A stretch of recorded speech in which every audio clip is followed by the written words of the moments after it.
100, 200 Meter, da kann ich nochmal total meinen Kopf ausschalten und meistens denke ich mir dann da einmal nichts, weil da muss ich schauen, dass ich noch irgendwie die Luft reinbringe, dass ich am Leben bleibe. Es gibt halt so Menschen, die brauchen das einfach und da zähle ich mich schon dazu.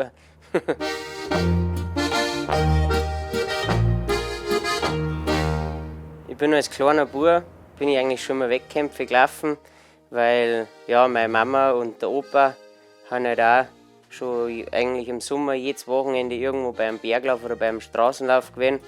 Und dann bin ich halt immer an den Start hingestellt worden, obwohl es mich eigentlich gar nicht so gefreut hat.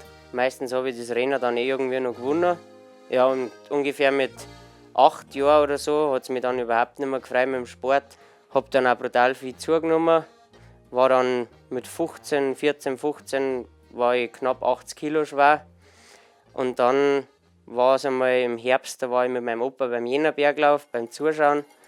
Und dann hat mich irgendwie die Motivation gepackt und dann habe ich zu ihm gesagt, Opa, da bin ich nächstes Jahr unter die ersten 3 dabei. Dann habe ich innerhalb von 3 Monaten knapp 20 Kilo abgenommen und bin halt dann so meine ersten Wettkämpfe gelaufen. Ein Jahr später habe ich dann einen Jännerberglauf gewonnen und ab da ist es eigentlich bei mir sportlich richtig dahingegangen.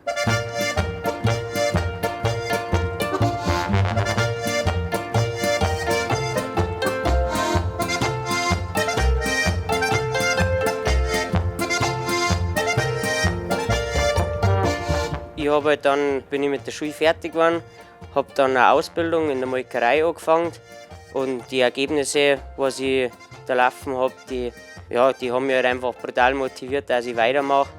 Und deswegen habe ich neben dem Schichtarbeiten dann auch immer viel trainiert, dass ich immer zu dem Ziel einmal komme, irgendwann mein Hobby zum Beruf zu machen.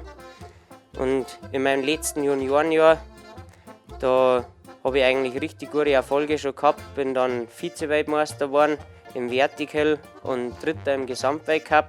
Und mit den Erfolgen, was ich da gehabt habe, habe ich mich dann letztes Jahr bei der Spitzensportförderung der Bayerischen Polizei beworben und kann eigentlich mich voll auf meinen Sport konzentrieren und mache nebenbei sogar noch eine Ausbildung zum Polizisten.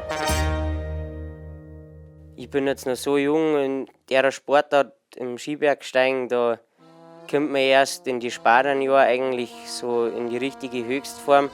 Und ja, mich interessiert das einfach selber, wenn ich sehe, was in den 4 oder 5 Jahren, seitdem ich das jetzt mache mit dem Sport, was da schon gegangen ist. Das ist halt einfach irgendwie eine Sucht. Das ist so ein gutes Gefühl, da möchte man auch immer mehr und das motiviert einen dann auch. Und auch wenn man jetzt trainiert hat und ein langes oder hartes Training hinter sich hat, dann weiß man einfach am Ende vom Tag, was man gemacht hat und kann zufrieden ins Bett gehen.